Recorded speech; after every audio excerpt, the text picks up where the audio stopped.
Allez, top départ de la deuxième période de la Grande Team. Merci de nous suivre. Merci d'être branchés avec nous sur le canal 203, StarTime 700. Oui, StarTime 740, la TNT numéro 3. Oh, j'ai failli bugger là. Ou encore en téléchargeant l'application RTI Mobile. On est en direct. Donc, n'hésitez pas à interagir avec nous en nous envoyant un maximum de commentaires sur la page Facebook de la 3. Eh bien, Jean-Philippe nous a rejoint. Bonsoir, Jean-Philippe. Bonsoir, Tia. Comment allez-vous? Très bien, merci. D'accord, vous êtes bien reposé, vous êtes en forme? Oui. Vous avez vu, hein, grosse soirée, Europa League, ce soir, c'est la finale. Avec cette rencontre, l'Inter Milan face au FC Séville. C'était quoi votre pronostic déjà? J'avais pas fait de pronostic. J'avais bon décidé de ne pas me mouiller du tout, même si j'ai une petite préférence là pour l'Inter de Milan. J'estime simplement que le FC Séville a remporté beaucoup de trophées. L'Inter, c'est une formation qui est constellée de stars. Et j'aimerais pourquoi pas voir Lukaku tout simplement s'imposer après cette magnifique saison qu'il nous fait là. D'accord. Alors déjà, 2 buts partout entre l'Inter et le FC Séville. Eh bien, on va regarder les 2 derniers buts. Esteban qui va d'un instant à l'autre lever le ballon qui est levé et voilà la tête du joueur, il me semble, encore Luc de Jong qui va réussir à tromper le portier Andanovic.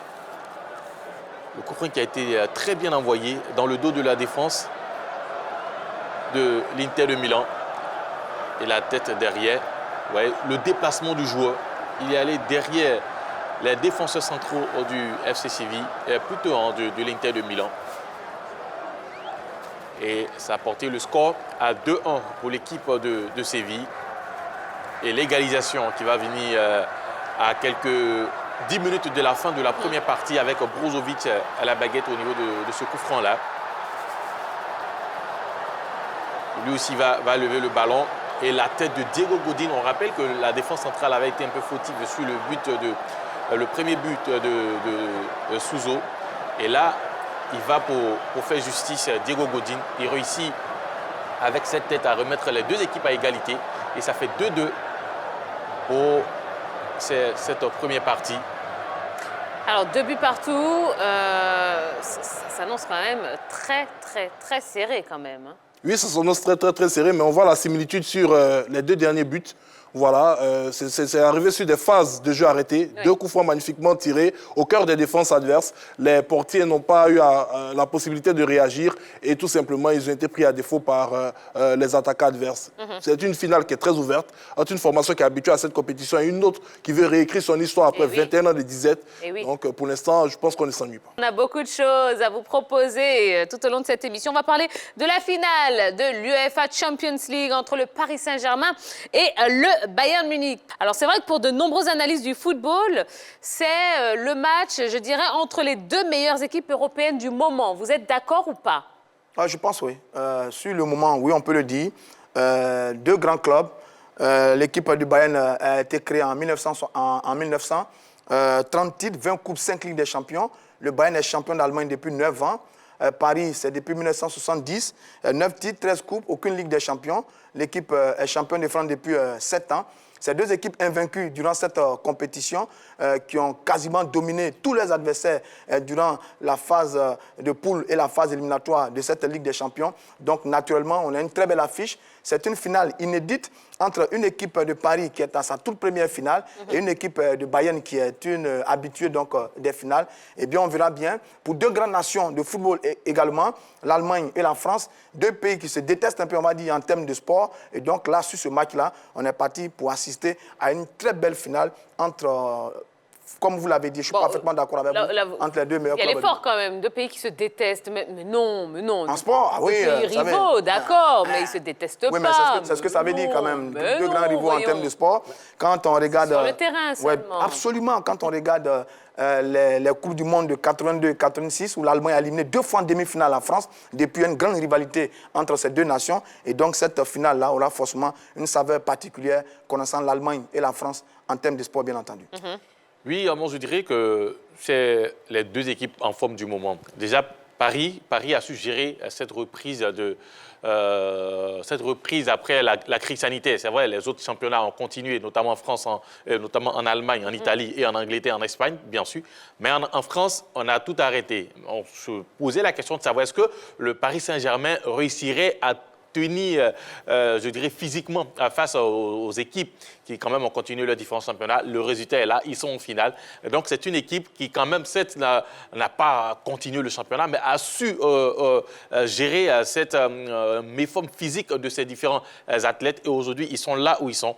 Et du côté du Bayern de Munich, voilà, on va pas se le cacher, c'est, je dirais, le grand favori de cette compétition, même si je ne vais pas trop me jeter déjà à l'eau. Mais le Bayern de Munich est bien taillé. Ils sont champions du côté de l'Allemagne. Au début, c'était pas, je dirais, la grande équipe du Bayern de Munich. Ils ont fait quelques changements et aujourd'hui, ils ont une équipe solide. Donc, je dirais, oui, c'est les deux grandes équipes, en tout cas, qui ont su gérer l'après-crise sanitaire et qui se retrouvent en finale. D'accord. Alors, on va commencer par le PSG. Quels sont les atouts de cette équipe du Paris Saint-Germain? L'effectif. Sans hésiter, l'effectif, le PSG a quand même une constellation de stars en son sein. Vous avez Neymar, vous avez Mbappé, vous avez deux des meilleurs attaquants du monde. Vous avez des ailiers très forts comme Angel Di Maria. Le Paris Saint-Germain s'est bâti pendant quand même quelques saisons déjà pour avoir un effectif à même de pouvoir rivaliser avec les meilleurs dans cette compétition. Donc, moi, à mon sens, c'est vrai que pour l'instant, ce n'est pas le grand collectif dont on attend de cette formation. Mais au niveau des individualités, ils ont des joueurs à même de toujours créer le danger et de faire la différence à n'importe quel moment de la rencontre. Ils peuvent être face à une formation qui est assez regroupée, grâce à la technique individuelle de ces attaquants, créer le danger.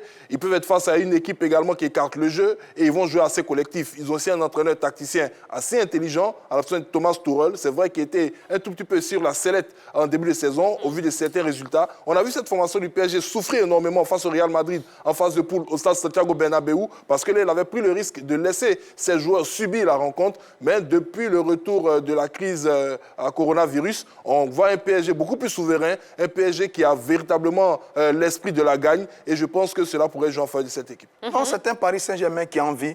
La motivation est une chose exceptionnelle en ce moment du côté de Paris, qui, comme les autres grands, n'a pas encore écrit une véritable histoire européenne en ce qui concerne cette compétition. Donc, il y a ce désir ardent, cette volonté de Paris d'aller jusqu'au bout dans cette compétition. L'équipe a été éliminée par le passé à un certain niveau de la compétition, notamment en 8e et en quart de finale. Et là, Paris a envie d'aller loin. Et donc, la force, c'est bien entendu le collectif de l'équipe. Il y a une colonne vertébrale dans cette équipe de Paris.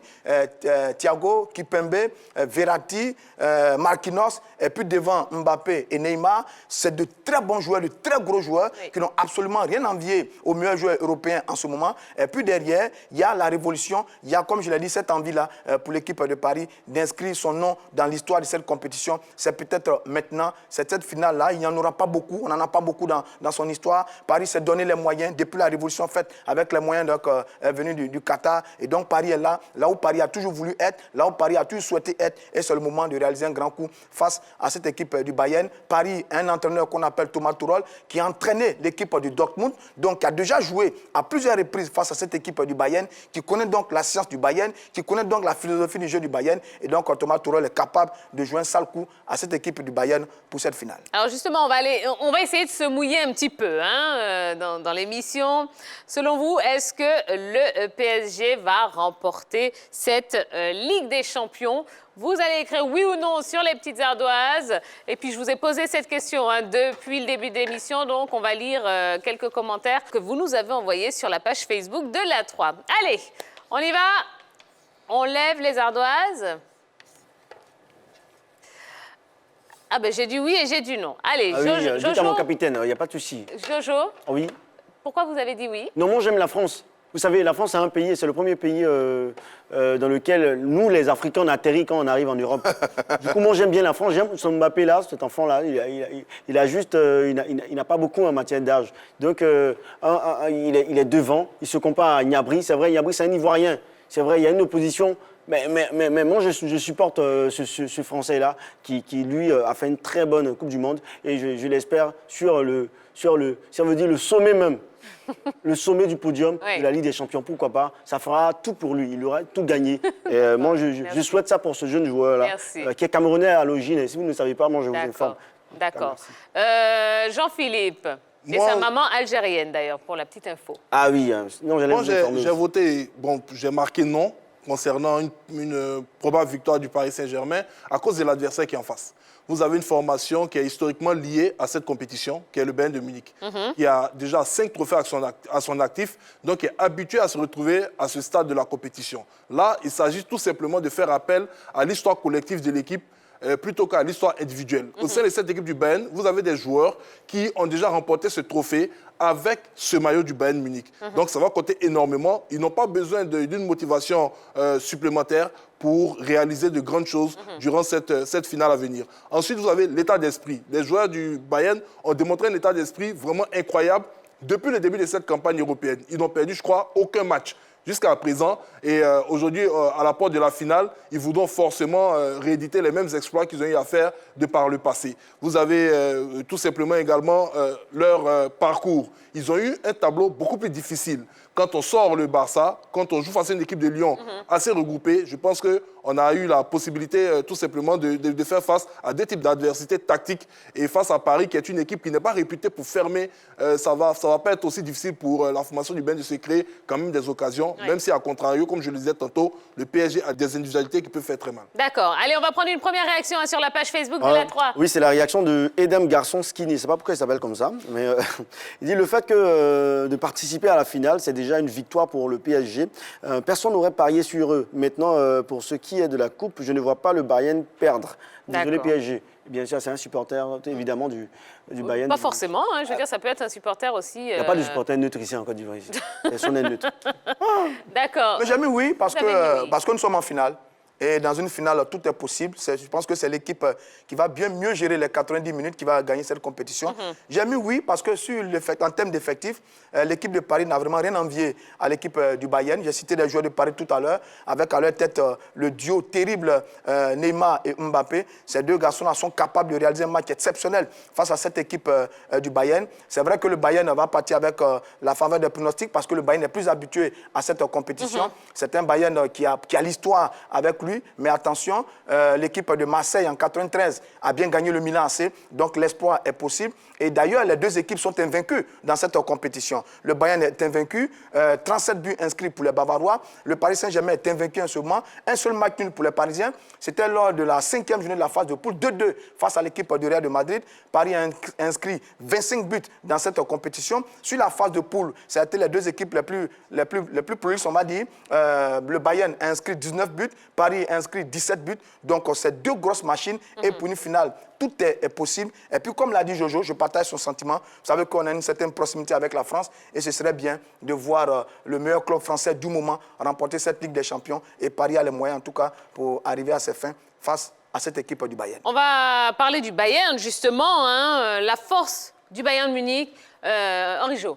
J'ai mis son histoire, son effectif, sa maîtrise des grands moments, comme celui que nous aurons le dimanche. Déjà, son histoire, le Bayern de Munich, c'est 5 titres au niveau de la Ligue des Champions. Mais aussi ces 5 finales perdues. Donc déjà, ils en ont appris de ces différentes défaites-là en finale, notamment cette défaite en 99 face à United. Donc c'est en ce moment que l'histoire va parler, enfin, je dirais, en faveur du Bayern de Munich. Ensuite, son effectif. Quand on prend aujourd'hui l'effectif du Bayern de Munich, du gardien à l'attaquant, c'est équilibré. Il y a une bonne ossature, Neuer, en défense à Boateng, même s'il est incertain pour cette finale. Mais bon, déjà, on espère qu'il sera là pour son équipe. Au milieu de terrain, on a ce diable de Thiago Alcantara qui fait des merveilles avec cette équipe du Bayern de Munich. Que dit de l'attaque, Gnabry, Lewandowski. Et même, parce qu'en fait, le Bayern, c'est une équipe qui s'est aussi recrutée. Ils ont fait venir Perisic, qui quand même était un peu en perte de vitesse du côté de l'Inter de Milan. Et là, il a retrouvé une seconde jeunesse. Donc, c'est une équipe qui est équilibrée. Et quand, souvent, c'est bouclé, c'est difficile dans une finale, quand on n'arrive pas à trouver la solution, souvent, ce sont ces gens d'équipes expérimentées qui arrivent toujours à pouvoir s'imposer. Et à faire la différence, exactement.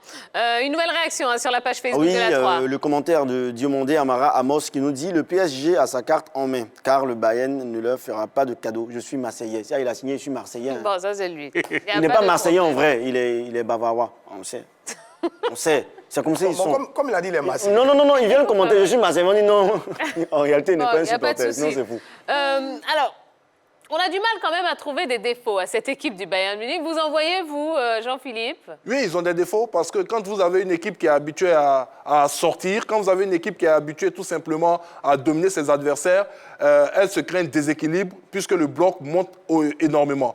Donc un bloc qui monte énormément, ça laisse des failles dans le dos de la défense et ça laisse de l'espace pour les adversaires. On a pu s'en rendre compte face à Lyon, les Lyonnais qui les ont absorbés avec ce 3-5-2 très bas et qui a permis donc à leurs attaquants, Memphis Depay et Toko Ekambi, de pouvoir se procurer énormément d'occasions de but. Si Lyon avait ouvert la marque, c'est sûr qu'on aurait pas eu la même physionomie en demi-finale. Donc face à Paris, ils seront obligés d'être assez équilibristes dans leur allant offensif parce qu'ils auront en face d'eux quand même une équipe avec Mbappé qui va très vite, avec Neymar qui va très vite, avec Di Maria également qui va très vite. Ce sont des joueurs qui sont très bons dans la projection, donc il va falloir faire très attention. Mais quand même, au niveau du Bayern, j'ai jeté un coup d'œil au classement des meilleurs buteurs de la Ligue des Champions. Vous avez en premier Lewandowski avec 15 buts, suivi d'Haaland du Borussia Dortmund avec 10 buts et derrière Gnabry avec 9 buts. C'est-à-dire que sur le trio des meilleurs buteurs de la Ligue des Champions, les deux attaquants du Bayern Munich trustent 2 places. C'est-à-dire quand même que Paris doit faire très attention à l'efficacité offensive de cette formation.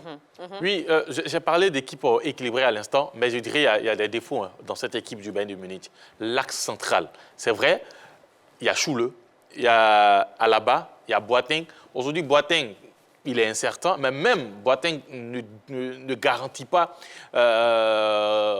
quelque chose de fiable à 100%. Et Alaba qui a été repositionné dans l'axe aussi, bon, souvent, il a des défaillances. On se rappelle de ce match face à Barcelone, où quand l'équipe de Barcelone a décidé d'appuyer sur l'accélérateur pendant les 10 minutes qui ont suivi l'égalisation, l'équipe du Bayern de Munich a rencontré d'énormes difficultés. Donc, je dirais, pour l'instant, si je peux pointer du doigt une défaillance dans cette équipe du Bayern de Munich, je dirais la défense centrale. D'accord. Attendez, Roger Stéphane, on va prendre un nouveau commentaire. Hein. Bah oui, puisque vous avez été super nombreux à nous écrire. Oui, il y a beaucoup de commentaires. Hein. Oui, le commentaire de Cyril Aimé Yeboué qui nous dit « Le PSG sortira à tous les coups vainqueur de cette finale. Soit le PSG remportera le trophée, ce qui est mon vœu le plus ardent, soit le PSG apprendra pour revenir encore meilleur. » Oh, bah, oui, écoutez, c'est un supporter. Je suis parfaitement d'accord. Avec lui? Voilà, avec l'internaute. Dans tous les cas, Paris a déjà réussi sa compétition, atteindre la finale. C'est déjà très bien pour l'équipe de Paris, mais en face, il y a le Bayern. Le Bayern, c'est une force tranquille, mais c'est une équipe qui, par moments aussi, fait faire preuve de fébrilité au niveau du mental. On se souvient de la finale de 1999 face à Manchester United. L'équipe menait et puis elle a craqué dans les derniers instants pour perdre le match, je crois, 2-1. Et donc, c'est une équipe qui est capable de craquer. Et d'ailleurs, son bastion défensif n'est pas tout à fait rassurant avec Boateng, Alaba et autres. Donc, ce sont des pistes que Paris peut exploiter. Devant, il y a de gros noms, notamment Müller, Gnabry et Lewandowski. Ces trois-là devant sont terrible, mais je pense que derrière, il y a de la fébrilité. Et quand on connaît la technique, la rapidité, la puissance, la force, l'intelligence de Neymar, Mbappé, quand on connaît la science du jeu, la vision de jeu de Marco, de Verratti dans le milieu de terrain, je pense que ce sont des éléments qui peuvent compter pour l'équipe de Paris. C'est vrai que le Bayern va arriver en patron pour essayer de contrôler le jeu. Si Paris réussit une parfaite organisation défensive face à cette équipe de Bayern, si Paris arrive à faire douter les Bavarois dans le contrôle du jeu, dans les premiers instants, je pense que sur ce coup-ci, sur cet aspect-là, Paris est capable de réaliser un bon match face au Bayern. Mais attention, le Bayern est tellement redoutable que ça va se jouer à des détails. Attention à l'équipe de Paris. Il faut noter pour moi, à mon sens, que si Paris doit avoir une chance de remporter cette rencontre, comme l'a si bien dit Roger Stéphane, ce sera de faire douter le Bayern. Mais comment faire douter le Bayern ? Moi, je dirais tout simplement d'accroître l'impact physique dans la rencontre, surtout au niveau du milieu de terrain. Parce qu'on a pu se rendre compte que face à des formations qui essaient de jouer tactique avec cette formation du Bayern, elles finissent toujours par craquer. Il ne faudrait pas les laisser développer au niveau de l'axe médian. Le PSG a des milieux qui sont suffisamment aguerris pour ce genre de combat, entre guillemets. Il va falloir à chaque fois que le Bayern a le ballon et est en phase de construction, d'annihiler ces phases de construction. C'est l'unique moyen de pouvoir faire douter cette équipe. Et c'est ce que je crois que Chelsea avait fait en 2012 lors de la finale du côté de l'Allianz Arena. D'accord, ok. La Ligue 1 française a aussi repris ses droits ce soir. Le premier match de cette nouvelle saison vient juste de se terminer. Bordeaux-Nantes, et qui s'est terminé sur un score de 0-0. Voilà. Oui. Sur Paris et Bayern, oui. Il y a aussi les deux entraîneurs, il ne faut pas les oublier. Oui. Là, ça va être un match tactique aussi. Le Bayern viendra avec un 4-2-3-1. Derrière Lewandowski, on aura Perisic, Müller et Gnabry. Attention à ça aussi. Et puis Paris va venir dans son classique 4-3-3, Verratti et Marquinhos pour le milieu de terrain. Et puis sur le front de l'attaque, on aura Mbappé, Di Maria et Neymar. Donc tactiquement aussi, on verra bien lequel des deux entraîneurs va l'emporter. Hansi Flick est arrivé en pleine saison à la tête de cette équipe du Bayern qui était en difficulté. Il a tout raflé cette saison. Thomas Tuchel est là depuis un certain moment. Lui aussi, il a envie de réussir quelque chose avec cette équipe de Paris. Donc on observera avec un œil assez particulier le système tactique, les systèmes tactiques qui seront mis en place demain par les deux techniciens allemands. Alors, je vais vous apprendre quelque chose. Est-ce que vous savez qu'entre le PSG et le Bayern, c'est aussi il y a pas mal d'histoires d'amour. Bon. Je Entre quel joueur et quel joueur? Non. Entre les deux clubs. Ah, d'accord. Non, c'est pas les joueurs. Bon, Oui. écoutez bien. Est-ce que vous savez que Serge Gnabry, ben voilà, on parle de lui, Serge Gnabry, lorsqu'il évoluait au Werder de Brême, eh bien, il était en couple avec Sarah Kehrer, qui n'est autre que la sœur du défenseur parisien Thilo Kehrer. Ah ouais, ça. Oui. Et l'attaquant du Bayern donc, aurait rompu avec elle lors de cette période. Et puis, il y a également une histoire d'amour entre l'attaquante de la sélection féminine du PSG, Geraldine Huitema, et le latéral gauche de Munich, Alphonso Davies. Ils vivent une idylle, ils sont encore ensemble jusqu'à présent. Donc, deux belles histoires d'amour dans un contexte de rivalité. Qu'est-ce que ça vous inspire, ça? Samuel Eto'o est marié à une Ivoirienne, mais ça n'empêche pas de... Georgette, c'est ça? Voilà, ça ne l'empêche toujours pas de faire mal aux éléphants quand tu nous Oui, rencontres. en 2005, on se rappelle. Donc ça ne compte pas du tout. Mais est-ce que c'est pas la sœur d'un international ivoirien? Non, ce que je veux dire... Non, mais attendez. Non, ce que je veux dire, c'est qu'il a une Ivoirienne comme épouse, mais quand il rencontre l'équipe de Côte d'Ivoire, il ne nous fait pas de cadeau. Donc moi, je pense que ça ne va pas compter. Ça ne va pas compter. Les gens, les joueurs, ils vont jouer à fond. Ceux qui sont concernés par ces histoires vont jouer leur match à fond et puis derrière, on verra qui va gagner. C'est jamais... Vous, ça vous inspire rien du tout, quoi. L'ancienne compagne de Un Gnabry. peu de romantisme, monsieur. Mais je veux savoir, l'ancienne compagne de Gnabry, c'est quoi? Kehrer? Kehrer. Thilo Kehrer. Elle ressemble à quelqu'un que je connais. La Vous n'avez sœur pas de- le sentiment qu'elle ressemble à Oui, quelqu'un là? Si. Elle ressemble à quelqu'un là, vous n'avez pas remarqué? Effectivement. À qui ça Elle ressemble à quelqu'un. On a dû se tromper. Bon, d'accord. Elle ressemble à quelqu'un. Quoi, moi? On va pas Plaisante. C'est vrai. Hein. Au départ, je pensais que c'était vous. Hein. Je dis, ah ouais. Ah bah oui, hein, c'est qu'on a... Nettoyez vos yeux, messieurs. Kehrer. Il manque juste le point de beauté. Voilà, là, le ici. point breton noir. Et puis, c'est fini. Mais pas du tout. J'espère tout simplement qu'elle ne va pas donner des consignes à son frère, parce que Gnabry évolue sur un côté. Thilo Kehrer aussi Sur un est côté. latéral. Voilà, donc, Ah oui. Ouais, ça. voilà, attention. Donc, de beaux duels dans cette finale, autour de belles histoires d'amour. Bon, on verra ce que ça va donner. Dis la nuit porte conseil. Qu'est-ce que vous Ça, c'est une racontez? citation Baolé. La nuit porte conseil. Félicitations. N'importe quoi. Bon, allez, hein, continuez, envoyez-nous pas mal de messages. On continuera à vous lire pendant toute la durée de l'émission. Donc, concernant donc la finale de la Ligue des Champions, selon vous, le Paris Saint-Germain va-t-il enfin remporter le titre? Eh bien, voilà, ça se passe sur la page Facebook de la 3.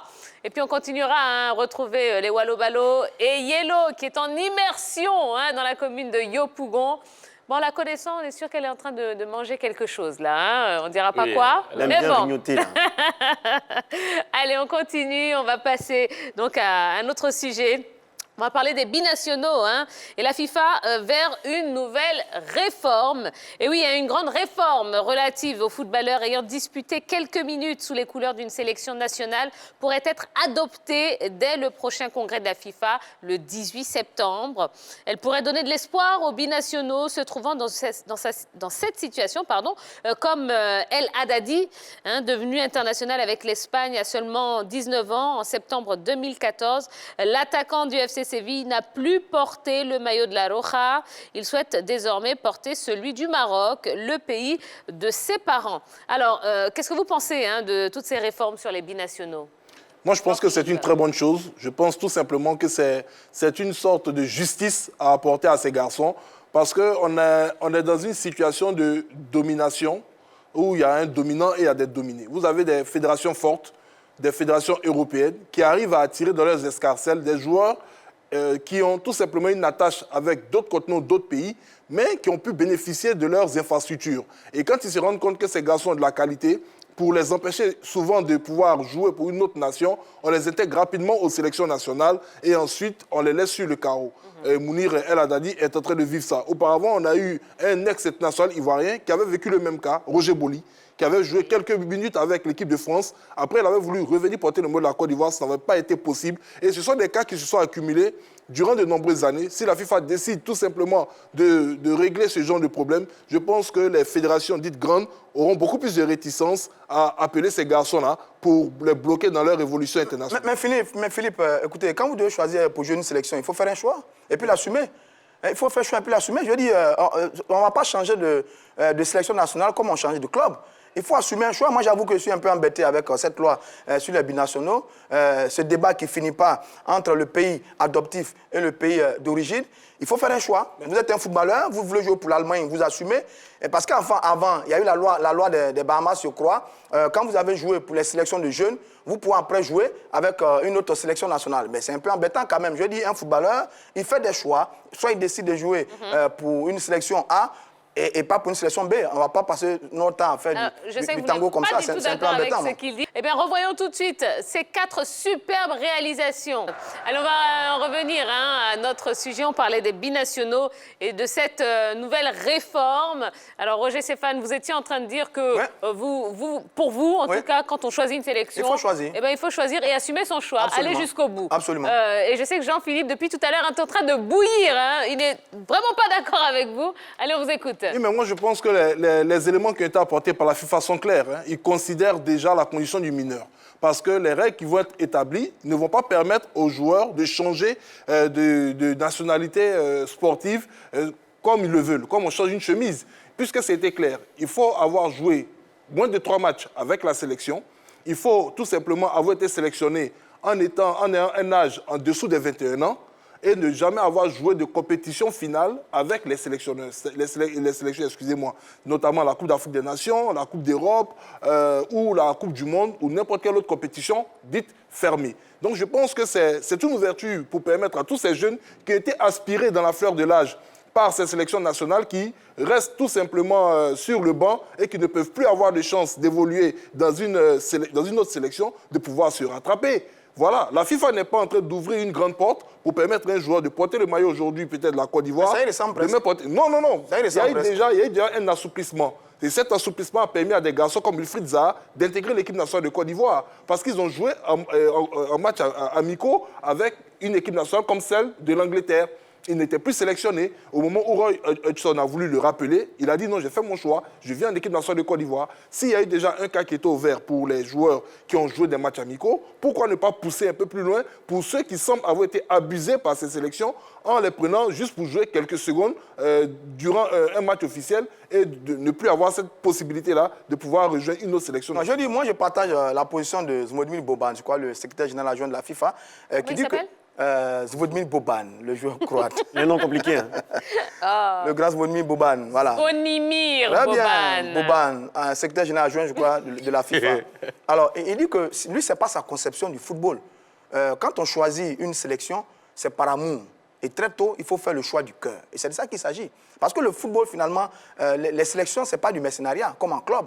Donc, c'est ça. Il y a une question d'éthique, à mon avis, qui est un peu fouée au pied. Et moi, ça m'embête un peu. Et donc, sur les binationaux, le débat a cours il y a longtemps. À l'époque, ça ne se faisait pas. Et puis, la loi a évolué progressivement. J'ai parlé de la loi des Bahamas tout à l'heure. Quand on a joué un peu avec les sélections de jeunes, on peut jouer avec une autre sélection. Et quand au-delà de 21 ans, ce n'est plus possible. Et là encore, il y a d'autres mesures pour assouplir un peu la donne. Mais j'estime que, finalement, on ne règle toujours pas le problème. Alors, le régler une fois pour toutes, c'est de faire des choix. Et les choix, il faut faire. Nous, on a couru pendant longtemps derrière des binationaux. Thomas Touré. Vous vous en souvenez, l'ancien Bordelais, il ne nous a rien apporté. Pourtant, il y a eu tout un remue-ménage autour de ce garçon en croyant qu'il allait être machin, tout ça. Non, j'estime qu'un footballeur, il fait des choix, il a des nations, il a des choix. Gnabry, on l'a vu tout à l'heure, comme je l'ai dit, comment il s'appelle, Boris l'a dit, il a choisi très tôt de jouer pour l'Allemagne, ça a été fait. Je pense qu'au football, pour les nations, il faut faire un choix. C'est le choix du cœur, c'est le choix du pays qu'on adore.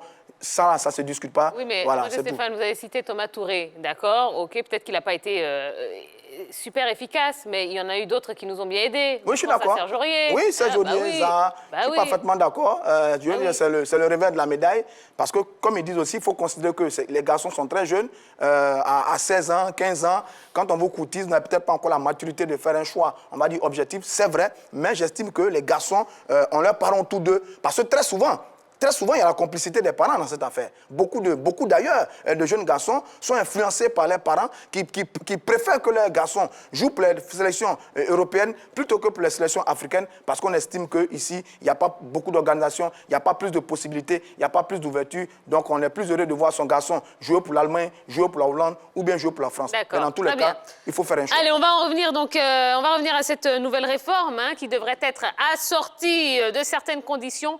Eh bien, voyons tout ça avec Dorgelès. Dorgelès qui est... il vient avec des cônes. Oui, on parle de... maintenant. Oui, on parle de finale, on parle de football. Bonsoir la famille. Bonsoir, vous allez bien? On voit pas bien votre trophée là. Oui, non, c'est des cônes. C'est un trophée de quoi? C'est pas un trophée, c'est des cônes. Au football, on utilise pour les entraînements. Jojo. Non, parce que vous avez apporté un trophée. Hein. Trophée. Mais c'est pourquoi, en fait, le souci? Le trophée se trouve entre l'équipe de l'Inter de Milan et le FC Séville. Okay. On va regarder ces réformes-là. Un joueur pourrait changer de sélection, même s'il a déjà joué en match officiel avec une autre à 4 conditions. D'abord, il faut regarder avoir joué moins de 3 matchs avec sa première sélection, être âgé de moins de 21 ans lorsqu'il a été sélectionné, ne plus avoir été appelé en sélection depuis au moins 3 ans, ne pas avoir disputé de phase finale d'une compétition comme la Coupe du Monde ou un tournoi tout simplement continental, Euro, Cannes, etc. avec la sélection en question. Alors, qu'est-ce que vous pensez de ces conditions? Merci Dorgelès. De rien. Vous prenez vos cônes, oui, parce que bon... Oui, mais l'Inter va gagner. C'est un supporter. Allez, qu'est-ce que vous pensez de ces conditions? Bon, je pense que ça va permettre à certains joueurs de pouvoir quand même jouer pour une équipe nationale. Parce que je rejoins quand même Jean-Philippe quand il dit, oui, il y a certains joueurs très jeunes qui font des choix. Et souvent, ces choix-là sont motivés par la pression qu'ils subissent dans leurs différents clubs. C'est vrai, ils ne le disent pas de façon devant tout le monde, mais ils subissent des pressions. C'est-à-dire, le joueur, il a été formé, par exemple, dans une équipe A, du côté de la France ou du côté de l'Angleterre. Il a envie de venir jouer pour une sélection africaine ou bien une sélection asiatique. On lui dit, voilà, si tu pas jouer avec cette sélection, tu perds ta place au niveau de ton club. Il est obligé de jouer avec l'équipe nationale qui lui est proposée. Et après, si les performances ne suivent plus, il est mis de côté et peut-être après 2 ou 3 matchs, il ne peut plus jouer pour une équipe nationale. Moi, je pense que cette règle-là, ou bien cette règle-là, si vraiment la FIFA a réussi à l'introduire au niveau du football, ça va permettre à ces joueurs, à ces nombreux joueurs-là, de revenir et de porter peut-être les maillots d'une équipe nationale. C'est bien, mais moi j'ai juste l'impression que ces joueurs qui reviennent jouer, qui décident de revenir jouer pour leur équipe d'origine, là, franchement, c'est parce que là-bas, ils sont sur le banc. Mais c'est vrai, quand ça ne va pas là-bas, là, quand ça ne va pas, ils veulent revenir parce que ça ne va pas, ils n'arrivent pas à être titulaires, donc ils veulent revenir. Mais quand ça va, ils sont là-bas. Bon, l'exemple de Mbappé, si ça n'allait pas, il est revenu jouer pour le Cameroun ici, ou bien pour l'Algérie. Si ça n'allait pas pour Samuel Umtiti, ou bien, c'est ça non? Pour lui ou bien pour N'Golo Kanté. Ils allaient revenir pour jouer pour leur équipe nationale. Bon, à un moment donné, c'est ça, hein, c'est ce que Roger Stéphane disait tout à l'heure. Moi, je suis d'accord avec lui. À un moment donné, il faut que ça s'arrête. Ça s'arrête, hein, parce qu'on est fatigué. Ils ne reviennent pas comme ça, ils sont sélectionnés quand même.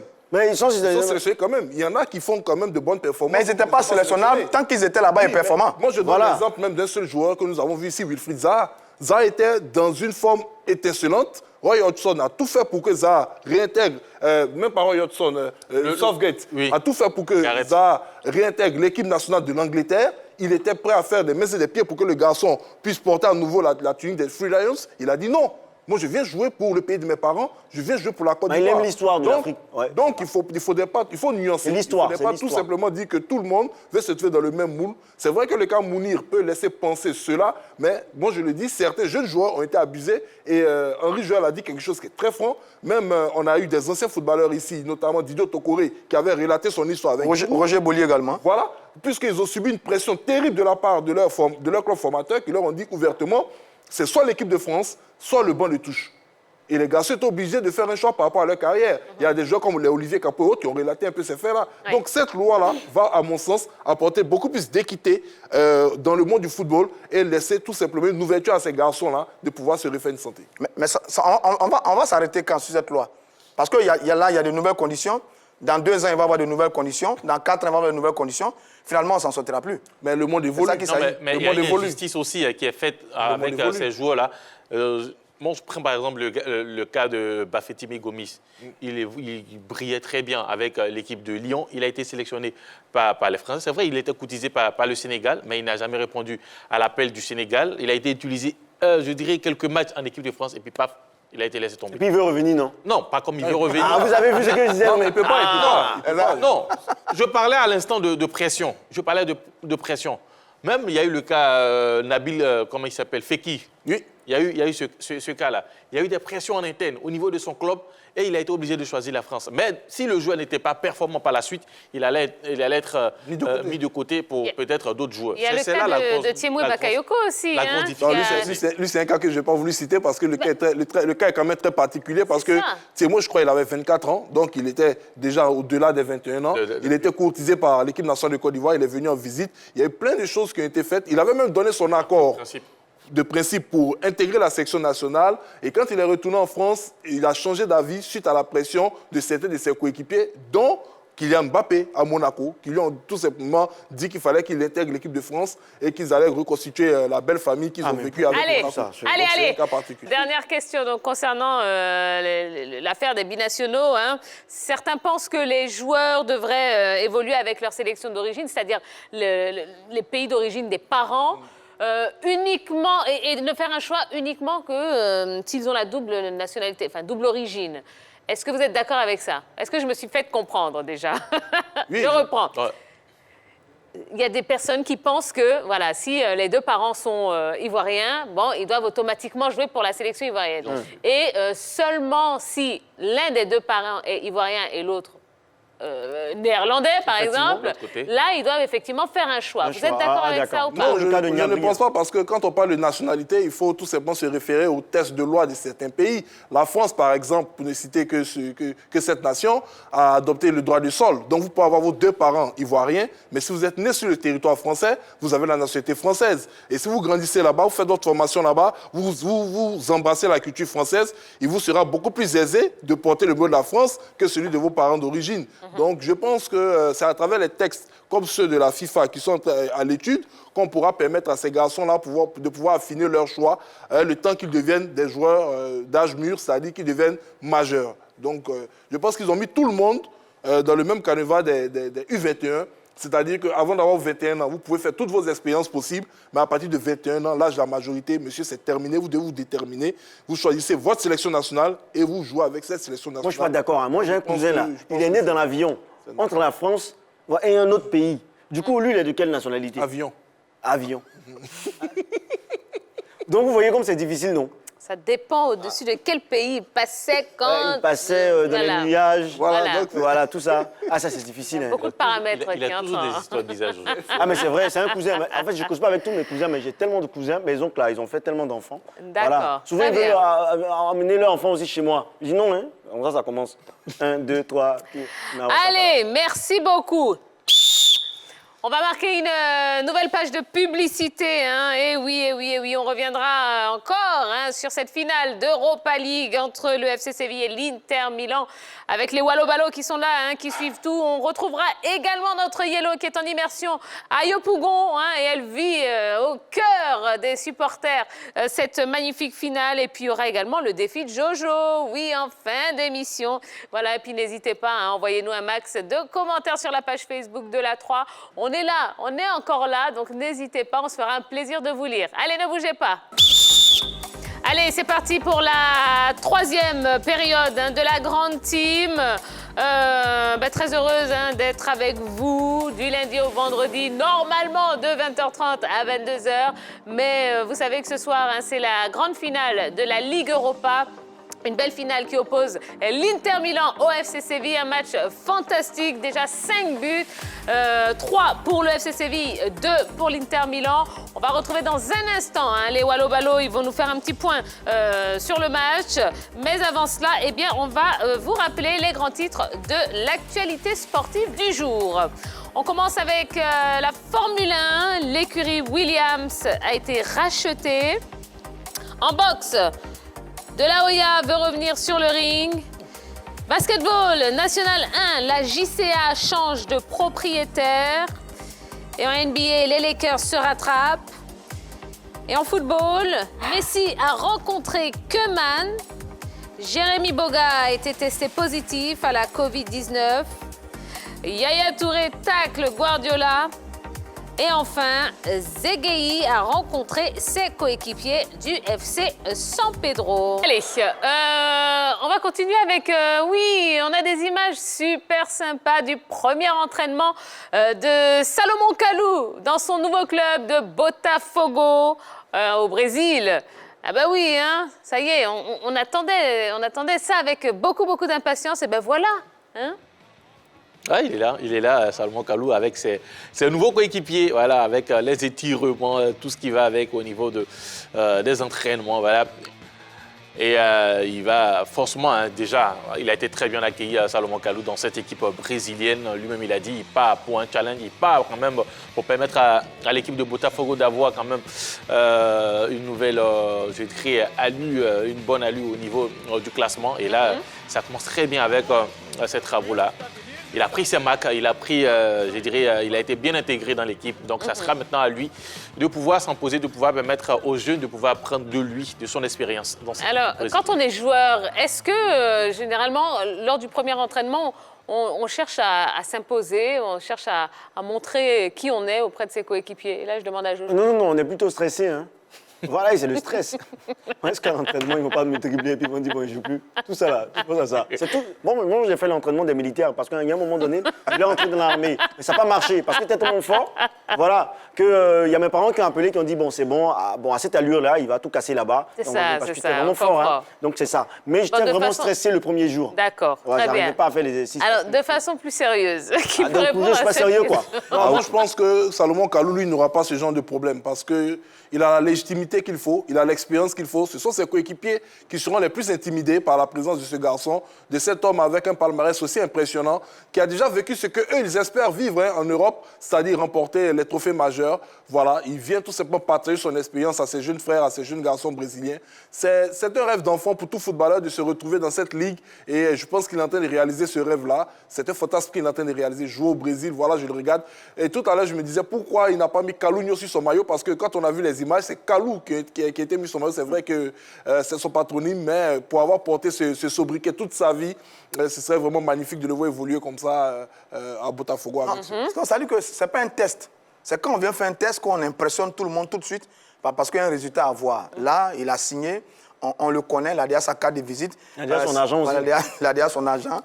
Donc, c'est plus l'intégration, je veux dire, l'intégration, prendre ses repères, prendre ses marques, s'adapter un peu à l'environnement, s'acclimater à l'environnement, commencer à connaître un peu ses coéquipiers. Et puis, progressivement, il va imposer sa griffe, va imposer sa marque.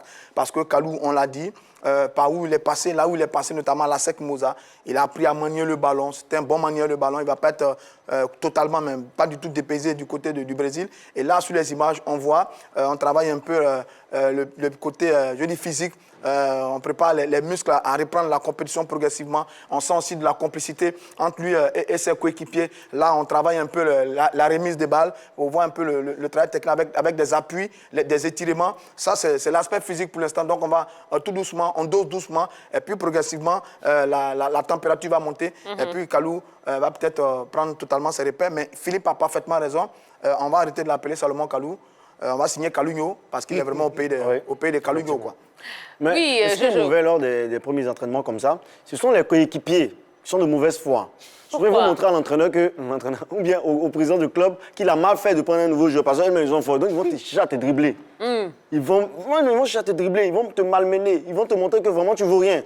Tu comprends, non? Et comme ça, le président du club... Mais c'est leur façon de dire bonne arrivée. Non, pas bonne arrivée. Dans Le le président, club. on était là, on était fort. Tu es parti prendre quelqu'un qui paye beaucoup. Quand même, nous, on est là, nous, on n'a pas beaucoup. Non, pas sûr, Pareil, pas ça se sûr. passe partout. Au contraire, je pense qu'il va être chouchouté quand même. C'est pas faux quand même. Hein. Non, c'est pas faux ce qu'il dit. Parce que quand vous êtes une grosse star, que vous arrivez dans une équipe où il y a de grosses stars, il y a peut-être cet esprit-là dès le départ. Oui. Chacun veut protéger ses acquis, son territoire. Et donc, c'est juste, hein, il n'a pas tout à fait tort. Mais je dis, ça n'a pas impressionné Kalou quand même. Parce qu'il a beaucoup d'expérience. Il a joué en Hollande, il a joué en France, il a joué en Angleterre, il a joué en Allemagne, qui sont des très gros championnats sur le continent européen. Il a joué la Coupe d'Afrique avec un grand pays qu'on appelle la Côte d'Ivoire. Il a joué des phases finales de Coupe du Monde. Il a croisé des pays comme le Brésil, comme la Hollande, des matchs amicaux contre l'Italie. Donc, c'est un sacré client qui est là. Donc, lui, il ne peut pas être impressionné par tout ce qui va être fait par rapport à ses coéquipiers. Par contre, il peut être un peu dépaysé parce qu'il est au Brésil quand même. Le Brésil, c'est loin, c'est un autre environnement, c'est une autre mentalité, c'est une autre philosophie. Donc, ça peut peut-être prendre un peu de temps. Mais connaissant Salomon, qui est un gros travailleur, hein, sur ce on sait de ce garçon, c'est que très souvent, il est tellement impressionnant à l'entraînement que tout de suite, l'entraîneur n'hésite pas un seul instant à l'aligner parmi les 11 entrants. D'accord. Alors, Salomon Kalou, vous savez qu'il a dit qu'il était en train de tout faire pour convaincre Gervinho de le rejoindre au Brésil et plus précisément à Botafogo. Alors, Après, fait une belle paire. Hein? Ah bah, Gervinho, Magnifique Calogno. paire. c'est Je n'ose pas même pas mal, hein? imaginer. C'est ça, vraiment formidable. Et surtout que, en recrutant Salomon Kalou, le club espère vraiment attirer des étrangers, des joueurs étrangers. Donc, ce serait vraiment la bonne occasion. Bien sûr. Ces deux joueurs, déjà, ont presque commencé ensemble. C'est vrai, peut-être, il y a un qui a dévancé l'autre au niveau de l'équipe nationale, surtout avec les JO. On se rappelle de ces JO en 2012, où ces deux ont été exceptionnels avec l'équipe de Côte d'Ivoire. Et ils ont gardé, je dirais, cette amitié jusqu'à aujourd'hui. Donc, ça serait pas mal de voir ces deux joueurs-là, Gervais et Kalou du côté du Brésil. Mais moi, je souhaiterais qu'ils gardent le Gervais. Ils gardent Gervais et ils gardent Kalou si les deux arrivent à jouer dans ce championnat brésilien. Ce serait un bon coup pour Botafogo de réunir deux gros éléphants là, dans son effectif. Parce qu'il n'y a pas longtemps, ils ont essayé quelques coups. Hein. Je rappelle, c'était Yaya Touré, ça n'a pas marché. C'était John Obi Mikel, le Nigérian, ça n'a pas marché. Je crois que Clarence Seedorf est déjà passé par ce club, qui est un club mythique. On en parle encore, Botafogo, c'est le club de Garincha, etc. Et donc, réunir ces deux garçons-là, ce serait vraiment l'idéal. Ça amènerait nos deux garçons à ne pas être dépaysés, à avoir de la famille, à avoir un coéquipier qui est bien connu, avec qui on a disputé de grandes batailles, de grands matchs, de grandes compétitions, et ce serait bien. Mais est-ce que ça va se faire? On ne le sait pas encore. Dans tous les cas, Gervinho est bien logé du côté des Parme, où il a fait une superbe saison. Lui qui, il n'y a pas longtemps, était du côté de la Chine. Est-ce qu'il voudra encore tenter cette haute expérience exotique du côté du Brésil, du côté du pays de Pelé, Zico et autres Socrates? Bon, on ne sait pas encore. Moi, je pense que c'est possible déjà. Bon, tout à l'heure, 2012, c'est 2008 qu'ils ont joué ensemble. Voilà. Mais je pense que c'est possible parce que déjà, avec Parme, l'aventure semble s'être achevée. Et il était annoncé du côté de Benevento, une formation italienne qui vient de monter dans l'élite. Et là, s'il y a un challenge, à mon sens, qui devrait véritablement l'intéresser, c'est le challenge brésilien. Voilà. Ce sont des garçons qui ont été élevés... entre guillemets, bon, je voulais dire à la mamelle, mais au sein brésilien par un monsieur du nom de Carlos, qui était le collaborateur de Jean-Marc Guillou, et à son âme, voilà. Et aujourd'hui, je pense que ce serait vraiment rendre un véritable hommage à ce monsieur-là que de partir jouer dans son pays d'origine. Non, mais déjà au Brésil, là, ça ne serait pas pareil comme le Qatar, l'Arabie Saoudite ou peut-être la Chine. Au Brésil, il y a du football là-bas. C'est ça. Donc, même avec l'âge qu'ils ont, quand ils vont arriver dans ce championnat, ils vont toujours être... Il y a toujours le challenge. Il y a toujours le challenge, il y a toujours la compétition qui sera à un niveau très élevé. Donc, moi, je pense que Kalou, au Brésil, ça sera toujours le même Kalou compétitif. C'est vrai, ce n'est pas Kalou de ses 20 ans, mais ça sera un Kalou compétitif. Et Gervinho aussi, dans ce pays, je préfère que Gervinho peut-être aille au Brésil que de partir en Arabie Saoudite. Parce qu'aujourd'hui, il y a toujours ce challenge de se dire, bon, je vais au Brésil, au pays du football, voilà. Il faut que je fasse quelque chose, il faut que je marque mon temps là-bas. Et on se rappelle que Baumel, toujours Baumel, dès son arrivée, a fait appel à certains joueurs, notamment Gervais. D'accord. Voilà. Très bien. 1 minute. Allez, rapidement, un tout petit mot de la fin. Et on va inviter Dorgelès, hein, parce que je sais qu'il aimerait bien dire un petit mot sur cette finale également. Allez, on commence avec vous, Jean-Philippe. Un petit mot, c'est le mot dans le jargon ivoirien, c'est leur chant. C'est tout ce que je peux dire. Une formation, 6 finales, 6 victoires. Cette équipe du FC Séville est clinique dans cette compétition de la Ligue Europa. Peut-être qu'il va falloir les exclure pour permettre à d'autres formations de pouvoir la remporter également. D'accord, très bien. Henri Jo. La tradition se perpétue avec le FC Séville dans cette compétition. OK. Mon Jojo. En tout cas, c'est bien, c'est bien. Félicitations au FC Séville et puis à l'année prochaine, on verra.